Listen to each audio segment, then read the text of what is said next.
Good afternoon, ladies and gentlemen. My name is Claude White, and of course, the topic on today's docket is Michael Jordan, whether he was truly the GOAT, which is an acronym for greatest of all time, and where his Chicago Bulls team ranks in NBA history all time. Were they the greatest teams of all time? Did he beat the greatest teams of all time? How truly efficient he was as a basketball player? And part of what I'm going to touch on is the last couple of years with the Chicago Bulls.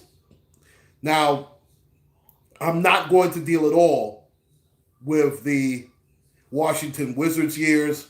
As far as I'm concerned, even though those years obviously existed, they do not tamper with Michael Jordan's legacy, in my opinion.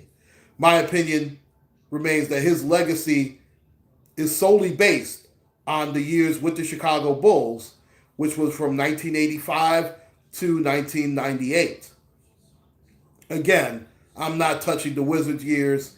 We already know that he was basically a shell of what he once was as a player. I mean, and let's face it, he was at an advanced age at that time. So, again, I'm going to give Michael Jeffrey Jordan a pass. Now, let me be very clear. I was never a huge Michael Jordan fan. Um, there are a lot of Jordan-airs, as I like to put it. These guys are no different from the Steph Curry bandwagon Warrior fans that have infiltrated the NBA today. They are no different from let's another good example, I guess, on the Tom Brady fans for the New England Patriots. These guys were not fans of the New England Patriots until Brady got there or won the starting job from Drew Bledsoe. A lot of bandwagon guys are Jordan fans. They were not fans of the Chicago Bulls per se, but they were fans of Michael Jordan. And am I going to say that Michael Jordan is the greatest player ever? In my opinion, I'll put it like this. I don't really like to do that. I like to put them in categories like, for example, hey Keisha Bishop, how you doing this afternoon? I pray that everything is well with you and your family, and and everybody out there continue to please stay safe. I like to break them down by their positions. Like, for example, in my opinion, the greatest point guard of all time is Magic Johnson. The greatest shooting guard of all time is Michael Jordan. And that's only my opinion. The greatest center of all time, I will say, is Kareem Abdul-Jabbar. And people tend to forget, and I appreciate that, people tend to forget that Kareem Abdul-Jabbar is still the NBA's all-time leading scorer.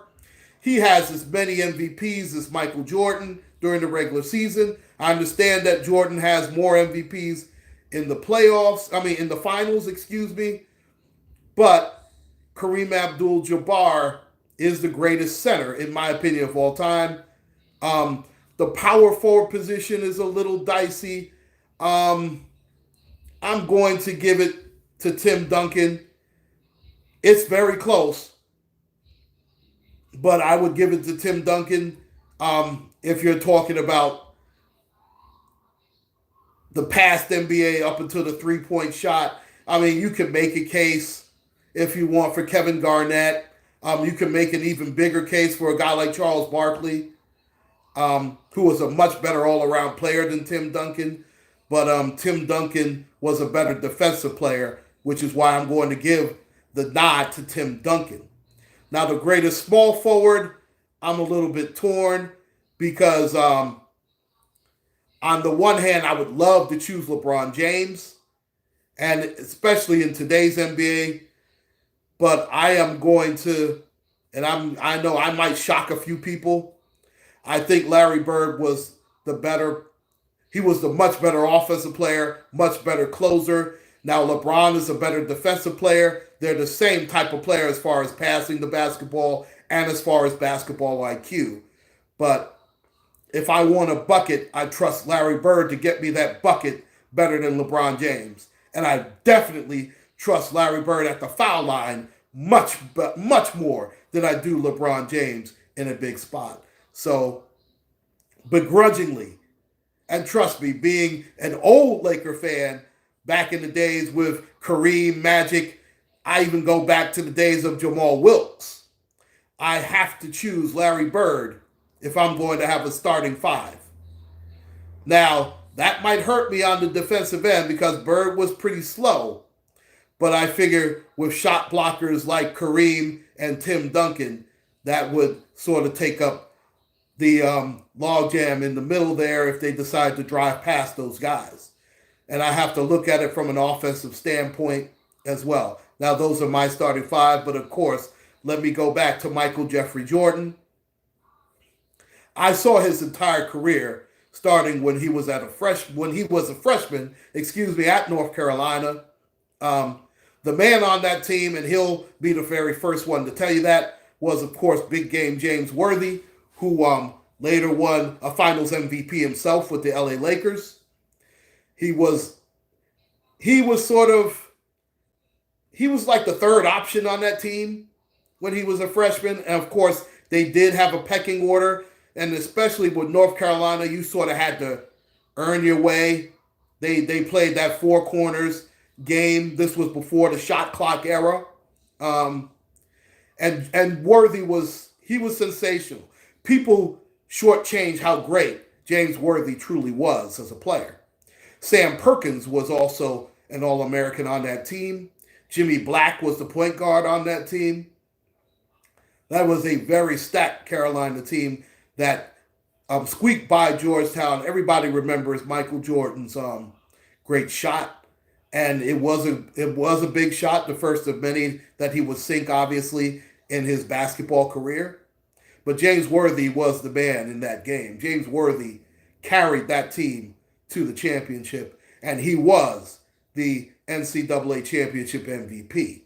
I mean, the tournament MVP, if you remember. Now, Michael Jordan was picked third, if you remember. Hakeem Olajuwon was the very first pick. He was chosen by the Houston Rockets, who actually had the first pick the year prior. They had drafted Ralph Sampson the year before. They were the very first true Twin Towers, if you remember. Both of those guys were Hakeem was listed at 7 foot. Yeah, they were definitely balling back then. The NBA, if you look at today, they jack up too many threes, but that's just my opinion. If you remember again, Hakeem the Dream was the first pick. He came out of Houston, played for the Phi Sigma Gamma Houston Rockets. The second pick was Sam Bowie. Now, if you remember back then in the NBA, the game revolved around the center position. Now, guys like Magic and Larry Bird, and to a lesser extent Dr. J, even though Dr. J at that time was at the tail end of his career, they dominated their basketball teams. But I would say 9 out of 10 teams, those guys were built around the center. And if you remember, the center position was the gold standard in the NBA from its very inception with George Mikan, and the Minneapolis Lakers before they moved to Los Angeles.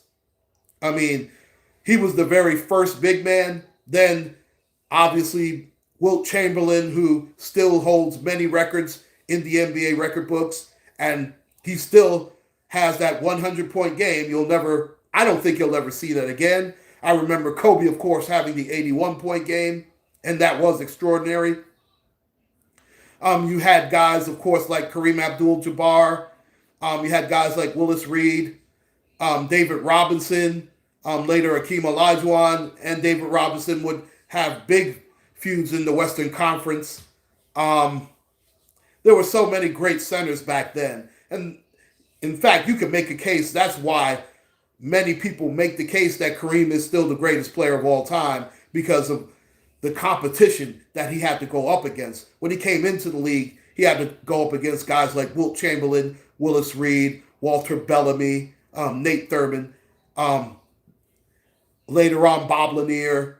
Even when he retired, he was more than holding his own against guys like Patrick Ewing. Olajuwon, of course. In fact, he used to dominate the Twin Towers when they first came into the league. He sort of showed them the ropes, so to speak. You had guys like Jack Sikma, Dave Cowens, Robert Parrish later on with the Celtics. You had a lot of great centers in the league in Kareem's heyday, even up to when he retired. We all know now that the center position is basically dead and gone in the NBA. And a lot of that is due to the fact of Michael Jordan's outstanding play, but a lot of it really begins with Magic Johnson and Larry Bird because they sort of started to build their teams around do-it-all guys like that because Magic could dominate a game while only scoring 1 or 2 points during the game. In fact, if I had to start a team, and this is only for myself, I would start with a guy like Magic Johnson over over Michael Jordan. And the reason being is Magic Johnson didn't need to score in order to dominate the game.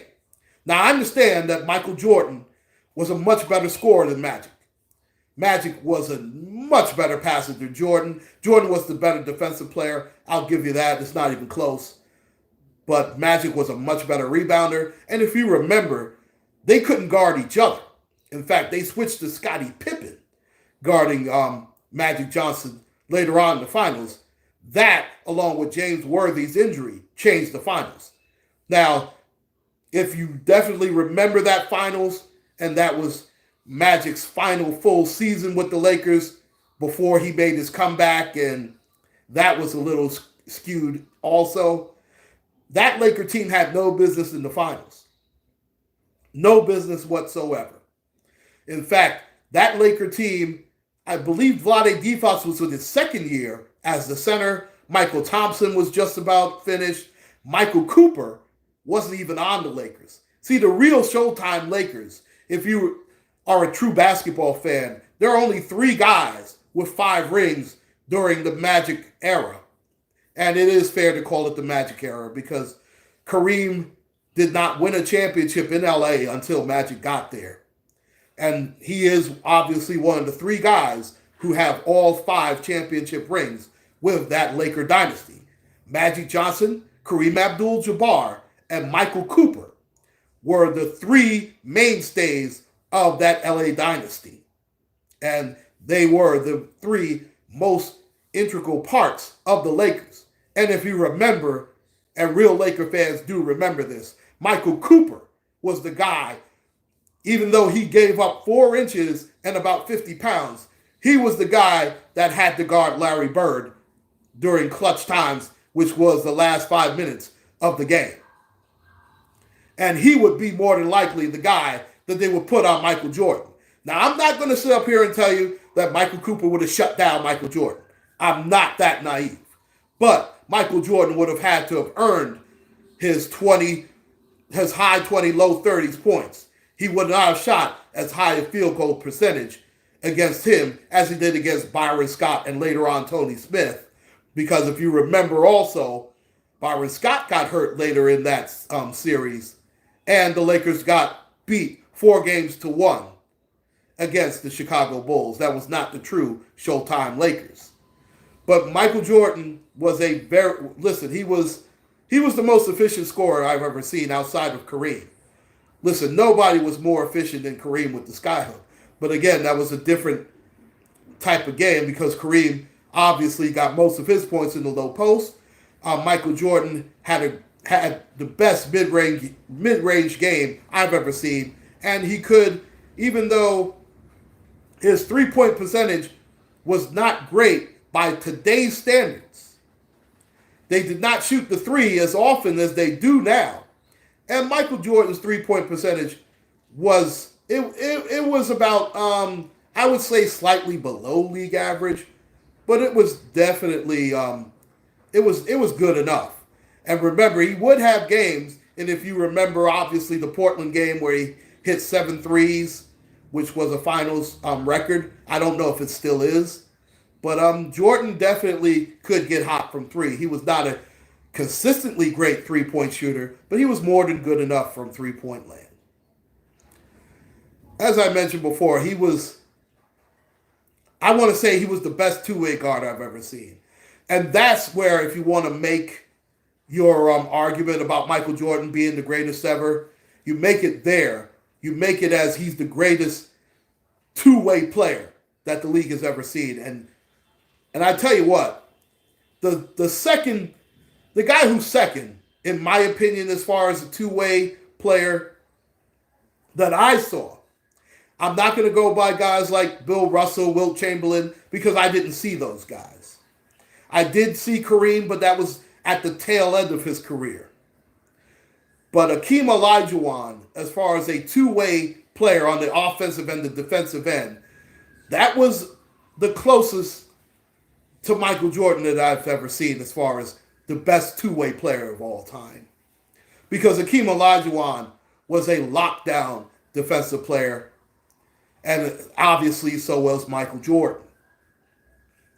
Now those Bulls teams, I understand that they three-peated twice, but when you look at the competition that the Bulls had, and let's start even before those championship Bulls teams. When Michael first went to the playoffs, obviously he got beat by the Celtic team of Larry Bird, Kevin McHale, Robert Parrish, the late, great Dennis Johnson, Bill Walton coming off the bench. And that is definitely a top 5 team of all time. He couldn't get past the bad boy Pistons for a while. And they finally broke through in 1991, of course.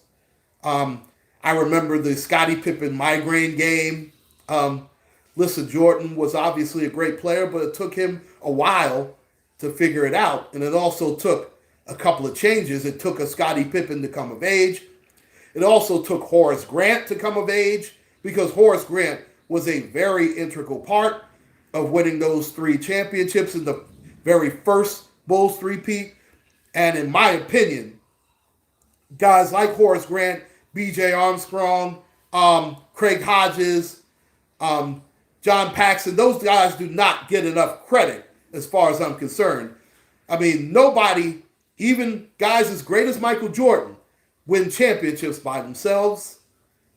I mean, if you remember when LeBron James beat the 73-game Pistons, remember Kyrie Irving was a monster during that finals as well. I mean, he ate Steph Curry alive. There is no doubt about it. Please excuse me, we're getting a tornado warning in this area.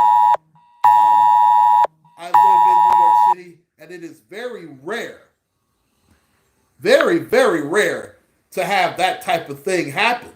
I tell you, wow, that's the first time I've ever seen a tornado alert in New York City. That's how crazy it is. Yeah, those guys were definitely ballers. No question about it.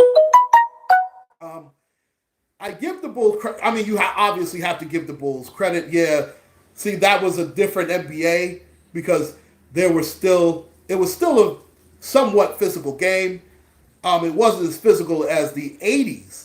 The 80s was a much more physical game than the 90s, but it had a good combination of physicality and splendor and grace.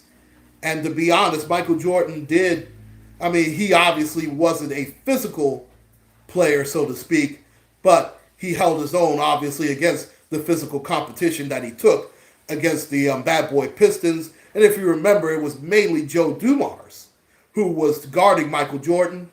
If you remember, also Chuck Daly had the Jordan rules, where you basically, every time Michael came down the lane, I mean, he would get knocked down, get messed around, and Michael would still get his points, but he would pay the price for them when he came down the lane. Now, that also made Jordan develop the fadeaway, which, listen, he became almost automatic in that post fadeaway. He was great at that, no question about it. Was it as effective as the skyhook?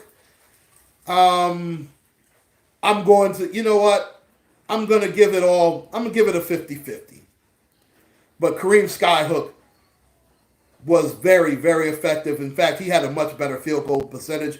But Michael Jordan also took he took more shots and lower percentage shots. So I'm not going to dog Jordan for that. because he had to do that for those teams. And listen, he was an absolute great player. He was the greatest two guard I've ever seen, no question about it. But let's break down the Bulls championships by who they went up against in the finals. The first year, I sort of broke down the Laker team that they beat. That was not the Showtime Lakers. In fact, if you remember, that team had no business in the NBA Finals.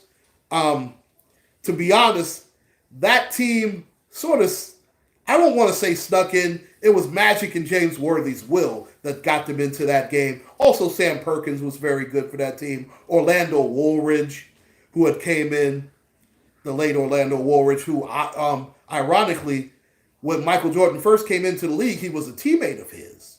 But obviously, he and Woolridge couldn't share the ball, so they traded Orlando Woolridge. That's what happened in Michael's first season, which he was outstanding. The league hadn't seen anything like that since probably Dr. J's ABA years. But Jordan, I mean, he was one of the most efficient scorers I've ever seen. He was the most efficient scorer outside of Kareem that I've ever seen. And to this day, he still is. You have guys like Kevin Durant that can score the basketball, but he's nowhere as clutch as Jordan was. No question about it. But let me get back to the teams. That was not an all-time great team. The Portland Trailblazer team that he beat with Drexler, Kersey, Duckworth, Terry Porter, that was not a great team either. And when you look at Jordan's teams, in my opinion, those were not all-time great teams. In fact, you can make a case that the best team Jordan beat in the finals was the Phoenix team with an MVP Charles Barkley, Dan Marley, Kevin Johnson. Tom Chambers was at the end of his career. He did not play much in that finals, but that was a pretty good team. The Seattle Supersonics with Sean Kemp, Gary Payton.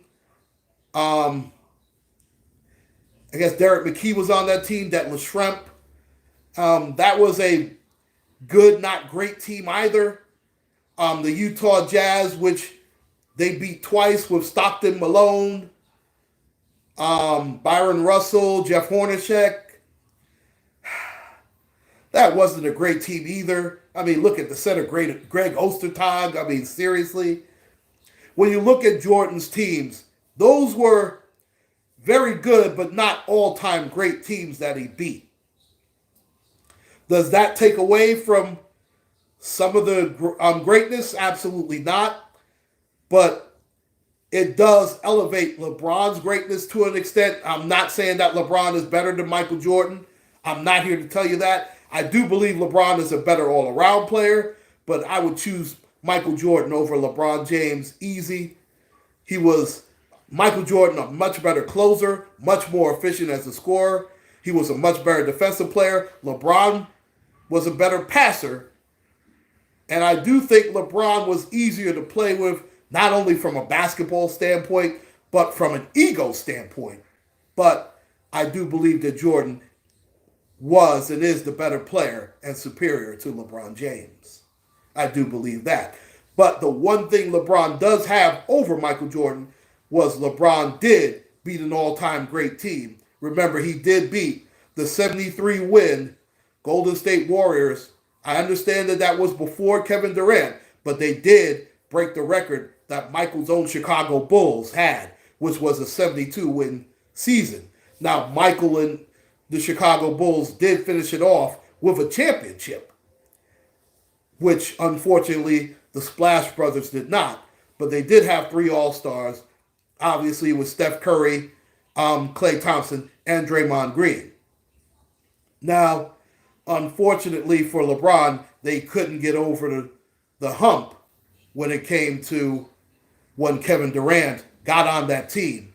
And if you want to say that was a Bush League move by Kevin Durant, I totally agree with that. But nevertheless, he made it, and he won those 2 championships. and was the finals MVP in doing so, while in some ways outplaying LeBron James. At the very least, he stood toe to toe with LeBron. At the very least. And the one thing that you have to give Michael over LeBron is nobody played toe to toe with Michael Jordan and beat him out when it came down to the championship level. Michael Jordan is definitely in a class by himself with that. Now, when you look at also other guys that have laid claim to best ever, I would put the Chicago Bulls teams. The 72 win team, I would put in the top five. Is it the greatest team of all time? In my opinion, absolutely not. I'm going to be honest, I don't think the 72 win Bulls would beat the Shaq Kobe Lakers. I don't. Now, would Jordan get his points? Absolutely. Shaq at that time was an absolute monster. The Bulls had no answer for him. Kobe, I'm not going to say, listen, in my opinion, Kobe's Mike Light, but Kobe would have had at least 20, 23. Now, Jordan probably would have gotten at least about 34, 36 a game. But I don't think Scottie Pippen would probably have 20 plus, but he would disappear sometimes on the offensive end. Guys like Robert Horry would do well. Obviously, Ron Harper was the point guard on that team. And he was also on that Laker team when Shaq was the MVP in 01. And I don't know if, again, I don't think the Bulls would have beaten that team. That's just my opinion. Because Shaq and Kobe were so dominant. Now, Michael and Scottie were a great pair, but it was a different type of pair. I mean, Michael was much more, you could never put dominant with Scottie Pippen. Now, Scottie Pippen was a great defensive player. He's one of the top 5 defensive players of all time, in my opinion. But his offense, now he had the 1 year without Michael Jordan, which they got robbed. And that has a lot to do with Michael Jordan's legacy, too, because let's face it, they robbed the Chicago Bulls out of a possible title. And I'm in New York. I remember those Hugh Hollins games. And if you're a Bulls or a Knicks fan, you remember that Game 7 in the Garden with the infamous foul call against Scottie Pippen, putting after Ewing botched 2 free throws. And he put Hubert Davis on the line, and Hubert hit the 2 clutch free throws that helped ice the game for the Knicks. If I were to pick an all-time best team, I would pick the 87 Lakers, in my opinion, as the best team of all time. And I know I'm going to get some pushback for that, but you know me, I really don't care. But when you look from top to bottom at every position, the only position the Lakers were the only 2 positions the Lakers were weak on were the power forward, which was AC Green, and the shooting guard, which was Byron Scott. And even then, Byron Scott would hold his own. He would average anywhere from about 16 to 18 per game. But Magic was at the top of his game at the point guard. You still had Kareem performing at a high level. James Worthy was in his prime. And remember, James Worthy would the following year win Finals MVP. But that was a great team. Then you had Michael Thompson and, of course, the pound-for-pound greatest defensive player of all time, in my opinion, Michael Cooper, coming off the bench. So you had a very deep team with that 87 Laker team. You could make a case also for the 85 Lakers, which was my favorite team, because that was the Laker team that broke through and finally beat the Boston Celtics and did it in Boston Garden. That was also Kareem Abdul-Jabbar's Finals MVP at the tender age of 38 years old. Now, is Michael Jordan the all-time greatest? He is the all-time greatest shooting guard of all time. Would he be a guy that I start my team with? If I had a first pick, I'm partial to guys like Magic Johnson, but Jordan would be my first choice as the shooting guard, no question about it. And that's my opinion on Michael Jordan. What is yours? You can certainly leave how you feel about it in the comments section if you choose to. Please like, share, and subscribe, ladies and gentlemen. Thank you so much. My name is Claude White. Please stay safe, take care, and God bless.